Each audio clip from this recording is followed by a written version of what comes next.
Hoje, 10 de fevereiro, rememoramos o dia de Santa Escolástica. Ela nos ensina que quem ama mais, pode mais. Este desafio aconteceu com Bento de Núrcia, mas a vencedora foi sua irmã gêmea, Escolástica, que se consagrou ao Senhor desde muito jovem. Vivendo à sombra do irmão, foi sempre fiel intérprete da sua regra. Presume-se que a Escolástica, primeira monja beneditina, viveu entre os anos 480 e 543.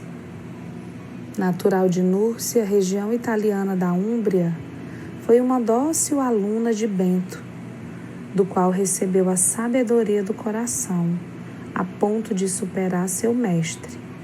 É o que narra São Gregório Magno nos seus Diálogos, único texto de referência com poucas menções sobre a vida desta santa. Ele descreve ainda um particular episódio no qual ela revela uma acentuada personalidade humana e grande profundidade espiritual. Segundo a história de Escolástica, disse que era descendente de uma antiga família de senadores romanos. Sua mãe Cláudia morreu logo depois do parto dos gêmeos. Com 12 anos foi mandada para Roma junto com seu irmão Bento, onde ficaram escandalizados pela vida desregrada da cidade. Bento tornou-se eremita, enquanto a Escolástica pediu ao pai para dedicar-se à vida religiosa. Antes, entrou para um mosteiro próximo de Núrcia e depois transferiu-se para Subíaco. Segundo o irmão, ela havia fundado a abadia de Monte Cassino, ao leste de Nápoles. Ali, em apenas 7 quilômetros de distância, fundou o mosteiro de Piumarola, onde com as co-irmãs seguiu a regra de São Bento. Deu, portanto, origem ao ramo feminino da Ordem dos Beneditinos, Santa Escolástica e a regra do silêncio. Era normal ela recomendar a observância da regra do silêncio e evitar conversas com pessoas estranhas no mosteiro, mesmo se fossem visitantes devotos. Ela costumava repetir: fiquem em silêncio ou falem de Deus, pois o que neste mundo pode ser tão digno para se falar, senão sobre Ele? Ela gostava de falar a respeito de Deus, sobretudo com o irmão Bento, com o qual se encontrava uma vez por ano. O local onde faziam diálogos espirituais era uma casinha situada no meio da estrada, entre os dois mosteiros. São Gregório Magno narra que no último dos seus encontros, datado em 6 de fevereiro de 543, pouco antes de sua morte, Escolástica pediu ao irmão para prolongar a conversa até na manhã do dia seguinte. Mas Bento se opôs para não violar a regra.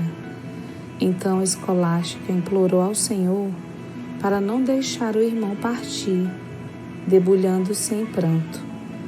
A seguir, um temporal inesperado e violento obrigou Bento a ficar com ela, levando-os a conversarem toda a noite.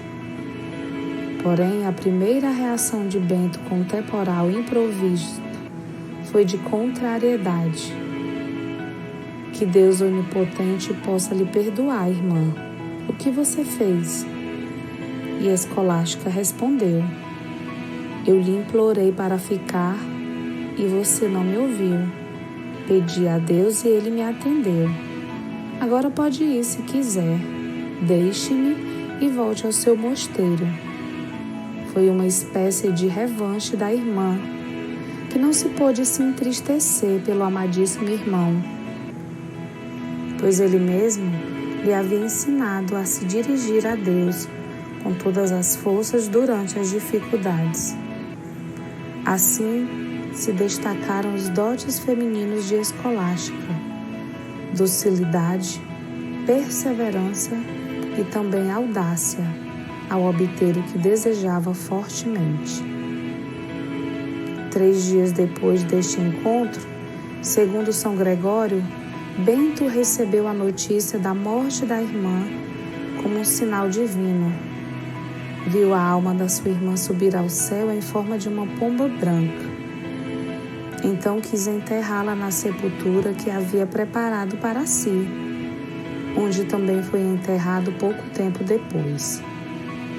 Como seus pensamentos sempre estiveram voltados para Deus, era justo seus corpos também ficarem unidos na mesma sepultura. Hoje, quem visita a majestosa abadia de Monte Cassino, após 15 séculos de história, pode fazer a experiência de estar diante do túmulo dos santos irmãos, os pioneiros de um grande número de seguidores de Deus. É invocada como intercessora contra tempestades, chuvas e relâmpagos. Também intercessora pelas crianças que sofrem convulsões. Tradicionalmente, patrona dos mosteiros beneditinos. Santa Escolástica, pelo mistério da comunhão dos santos, ouso lhe pedir a graça de silenciar e não procurar conversas que não me levem para as coisas do alto. Peço-te a graça de, no ambiente onde eu vivo e trabalho, ser um instrumento da paz, como também amar aos meus irmãos como você amou São Bento, seu irmão gêmeo. Amém. Santa Escolástica, rogai por nós.